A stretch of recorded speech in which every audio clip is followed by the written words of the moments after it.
हस्तिनापुर नामक एक सुंदर गांव में आदित्य और हरिता नामक पति पत्नी रहते थे। उनका वीना नामक एक सुंदर बेटी भी थी। आदित्य उसी गांव में गोभी मंचूरिया बना के बेचता था। वो हमेशा एक बहुत अमीर आदमी बनने की ख्याल देखता था। ऐसे ही दिन में सपने देखते देखते वो अपनी निजी जिंदगी को भूल ही जाता था। एक दिन आदित्य गोभी मंचूरिया बना के उसे बेचने लगता है। गोभी मंचूरिया, ताज़ा और स्वादिष्ट गोभी मंचूरिया, एक प्लेट का सिर्फ 40 रुपए। आइए बाबू आइए। उसकी चीखें सुन और उसके दुकान से आ रहे अच्छी सुगंध को देख सभी उसके पास जाने लगते हैं और वहाँ का गोभी मंचूरिया खा के ऐसे कहते हैं, अरे वाह आदित्य, गोभी मंचूरिया एकदम मस्त है, कमाल है। अरे हाँ आदित्य, ये तो बहुत ही बढ़िया है, तुमने एकदम बढ़िया गोभी मंचूरिया बनाया है। ऐसे ही सारे लोग उसके गोभी मंचूरिया की तारीफ करते हुए खुशी से खाते रहते हैं। यही तो चाहिए मुझे, एक दिन मैं ऐसे ही गोभी मंचूरिया बना बना कर बहुत ही अमीर बन जाऊंगा और मैं एक बड़ा सा गोभी मंचूरिया बनाने वाला दुकान लगाऊंगा और वहाँ पे भी मैं नहीं बल्कि मेरे नीचे काम करने वाले वहाँ गोभी मंचूरिया बनाएंगे। मैं बहुत जल्दी बहुत ही अमीर बन जाऊंगा। वो दिन दूर नहीं है जिस दिन मैं अपना खुद का दुकान चलाऊंगा और मुझे बहुत सारे पैसे मिलेंगे और मैं खुशी से जी पाऊंगा। ऐसे ही वो उसके ख्यालों में खो जाता है। आदित्य, अरे आदित्य, अरे ये क्या हो गया इसको? इतनी बार बुलाने के बावजूद नहीं मुड़ रहा है। हाँ, इसके बारे में ये तो सबको पता है। ये हमेशा उसके ख्यालों में खोया हुआ रहता है। दिन में ही सपने देखता है और निजी जिंदगी भूल ही जाता है। इस गांव में अब तक किसी ने भी इसको मंचूरिया के पैसे नहीं दिए हैं। इतना खोया हुआ रहता है ये। चलो, अब इसको बुलाकर कोई फायदा नहीं है। उस आदमी के ऐसे कहने पर वो दोनों वहां से बिना पैसे दिए चले जाते हैं। आदित्य के इस बर्ताव देख उसकी बीवी बहुत चिंतित होती है। उसको हमेशा इस बात का चिंता रहता है कि ऐसे ही अगर आदित्य अपनी निजी जिंदगी के बारे में भूल कर सपने में ही जीता रहेगा तो उनकी बेटी का पढ़ाई का क्या होगा। और इसी बात को लेकर वो हमेशा दुखी रहती थी। हर रोज अपने बेटी के बारे में और अपने पति के बारे में ऐसा सोच सोच कर चिंतित होने से कोई फायदा नहीं है। मुझे अब खुद ही कुछ करना होगा। मैं देखते देखते अपनी बेटी का जिंदगी खराब नहीं कर सकती, इसीलिए मैं खुद से पैसे कमाऊंगी। कोई भी काम करके मैं पैसे कमाकर अपनी बेटी को पढ़ाऊंगी।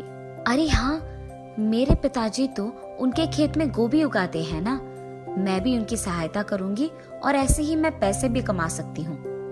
तो चलो, मैं गोभी उगाकर आए हुए पैसों से अपनी बेटी को पढ़ाऊंगी। और उसके फैसले के मुताबिक ही हरिता उसके पिताजी के खेत में गोभी उगाते हुए उनकी मदद करते हुए आए हुए पैसों से उसकी बेटी को पढ़ाती है।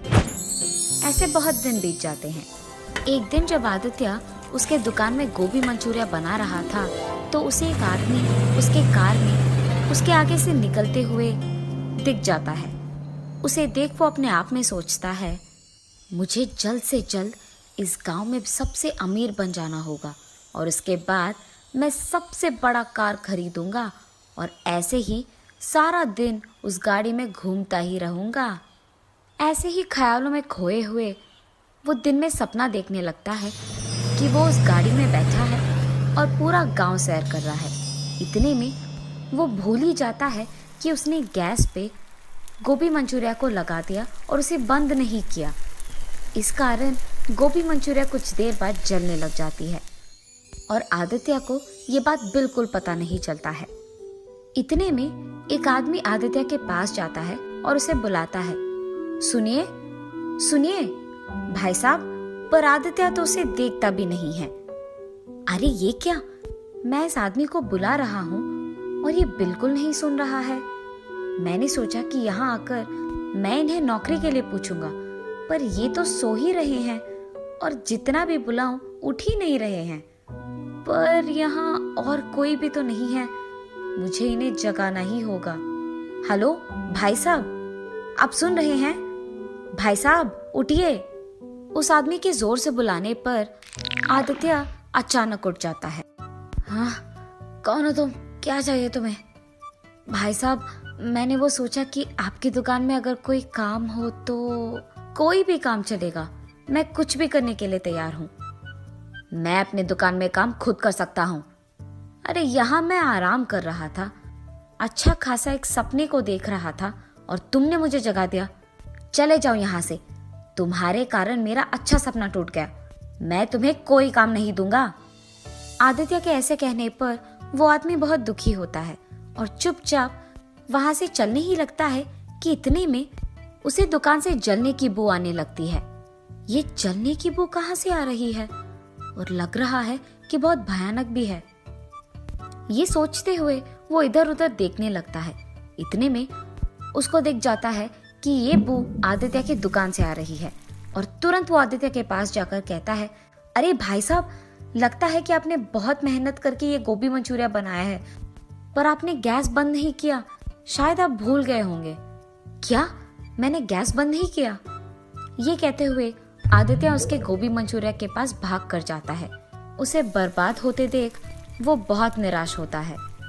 मैंने इस आदमी पे चिल्लाया है और इसने फिर भी मेरा भला ही चाहा है।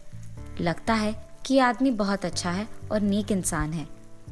इसे अगर मैं काम पे लगा लूंगा तो दोबारा जलने से बचाएगा मेरे गोभी मंचूरिया को, और उसके सिवाय अगर मैं कभी अपने ख्यालों में खो भी गया तो ये मुझे संभाल लेगा। यही बेहतर है कि ये मेरे पास काम करे। सुनो, तुम्हारा नाम क्या है? जी, किरण। ठीक है किरण, तुम्हें कहीं जाने की जरूरत नहीं है। तुम मेरे यहाँ काम करोगे। कल से आ जाना। मैं मंचूरिया बनाऊंगा और तुम उसे जाकर अपने ग्राहक को दे दोगे, ठीक है? जी साहब, मैं कल से आ जाऊंगा काम पे। उनके फैसले के मुताबिक ही अगले दिन जब किरण काम पे आता है तो आदित्य गोभी मंचूरिया बनाते रहता है और किरण उन्हें ग्राहकों को पहुंचाते रहता है। पर हर रोज की तरह उस दिन भी आदित्य उसके ख्यालों में खोए रहता है और पैसे लेना भूल जाता है। तब किरण सारे ग्राहकों को गोभी मंचूरिया पहुंचा के उनसे पैसे ले लेता है। रात होने के बाद आदित्य वापस निजी जिंदगी में आ जाता है और कहता है, हाँ, लगता है रात हो गया। चलो किरण, हम सामान लेकर घर चले जाते हैं। जी साहब। और साहब, आज के पैसे ये लीजिए। हाँ, मुझे तो पता भी नहीं था कि तुमने ग्राहकों से पैसे लिए हैं, और तुम ये बात छुपा भी सकते थे, पर तुमने ऐसा नहीं किया और बहुत ईमानदारी से तुमने मुझे आज के पैसे दिए हैं। मैं हमेशा अपने ख्यालों में खोया रहता हूँ, इसलिए कभी पैसे घर लेके नहीं गया हूँ, पर आज सिर्फ तुम्हारे कारण मैं इन पैसों को घर लेके जाने वाला हूँ। मुझे बहुत खुशी हो रही है।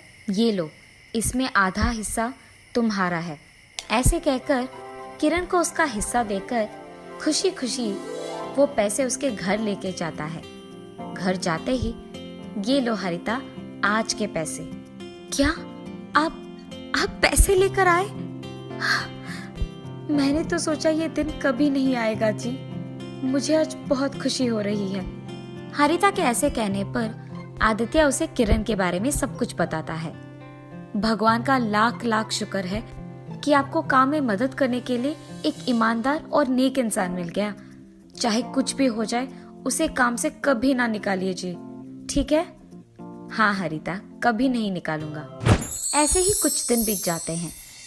एक दिन काम खत्म हो जाने के बाद जब आदित्य पैसे लेकर घर लौटता है, वहाँ हरिता को दुखी देख, अरे क्या हुआ हरिता, तुम इतनी दुखी क्यों हो?